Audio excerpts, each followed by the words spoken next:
Hello বন্ধুরা, তো চলে এসেছি আবার একটি বিশেষ গুরুত্বপূর্ণ আপডেট নিয়ে।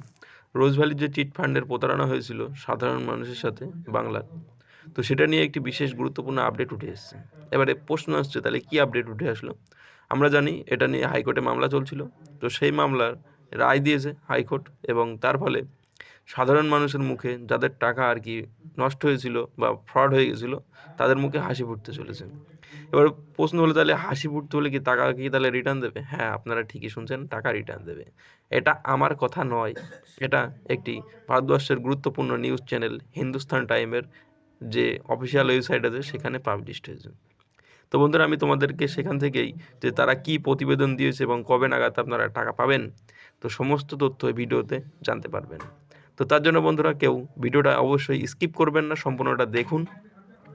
সাথে দেখার পরে যদি আপনাদের ভালো লাগে এবং হেল্পফুল মনে হয়, তাহলে অবশ্যই ভিডিওটিতে সাবস্ক্রাইব করে রাখবেন চ্যানেলে, এবং ভিডিওটি লাইক করবেন। এবং আপনি যদি মনে করেন যে আপনার পাশে অন্যান্য সকলে জানুক, তাহলে তাদের সাথে শেয়ার করুন, যাতে তারাও আপডেটটি পেয়ে যায়।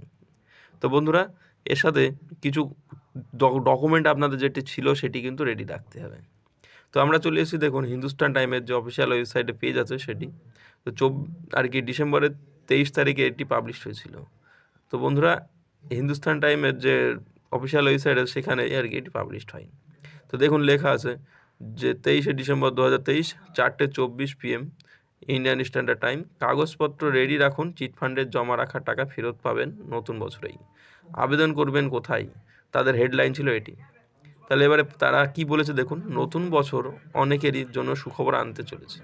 এবার নতুন বছর সুখবর বয়ে আনছে রোজ ভ্যালির আমানতকারীদের জন্য। যে সমস্ত আমানতকারীরা রোজ ভ্যালিতে টাকা রেখে তা ফেরত পাননি, তারা এবার টাকা ফেরত পেতে পারেন। আগামী নতুন বছর থেকেই এ নিয়ে তৎপরতা শুরু হবে বলে খবর। তো এর নিয়ে আর কি একটা ওয়েবসাইটে টাকা ফেরত দেওয়া হবে, অর্থাৎ একটি ওয়েবসাইট তৈরি করা হচ্ছে, আবেদন করতে পারবেন সেখানে সমস্ত তথ্য প্রমাণ দিয়ে আবেদন করতে হবে। আর সেই আবেদনের সঙ্গে আপনার টাকার সাপেক্ষে প্রয়োজনীয় নথি জমা দিতে হবে। সেই নথিপত্র যাচাই করার পরই যদি বোঝা যায় যে আপনি প্রকৃত আমানতকারী, তবে আপনি টাকা ফেরত পাবেন। যাদের জমা রাখা টাকার অঙ্কের পরিমাণ 5,000 টাকার মধ্যে, তারা প্রথমে টাকা ফেরত পাবেন ফার্স্ট লটে। পরের ধাপে যে আমানতকারীদের টাকা বাকি যারা থাকবেন তাদের দেওয়া হবে। তবে প্রমাণ হিসেবে আপনাকে প্রয়োজনীয় নথি জমা দিতে হবে অফিসিয়াল ওয়েবসাইটে, যখন ওয়েবসাইটটি শুরু হবে। সূত্রের খবর, একেবারে আদালতের নির্দেশেই এই টাকা ফেরত দেওয়ার প্রক্রিয়া শুরু হয়েছে। তারপরে ওয়েবসাইটটি তৈরির কাজও শুরু হয়েছে।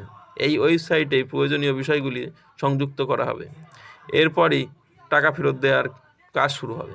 তো এইটি সংস্থা ওয়েবসাইট তৈরি করছে। মোটামুটি জানুয়ারির প্রথম সপ্তাহে এই সাইট তৈরির কাজ শেষ হবে। এরপর থেকে আবেদন করা যেতে পারে। তো বন্ধুরা, আমরা দেখেছি যে কেন্দ্র সরকার যে সাহারার ফ্রড হয়েছিল সেখানকার টাকা ফেরত দিচ্ছে। তো এটিও আপনারা ঠিক পাবেন। রোজ ভ্যালিতে গচ্ছিত টাকা রাখা আছে। রোজ ভ্যালি যে কোম্পানিগুলি বর্তমানে চলছে সেখানকার লাভ্যাংশ রোজ ভ্যালির সম্পত্তি সবটাই রয়েছে বিশেষ তত্ত্বাবধানে। হাইকোর্ট যে কমিশন তৈরি করেছিল, তারা একটি এডিসি তৈরি করেছিল। এই এডিসি রোজ ভ্যালির সম্পত্তিগুলি দেখাশোনা করে। প্রায় 2,100 কোটি টাকার সম্পত্তি বাজেয়াপ্ত করা হয়েছিল।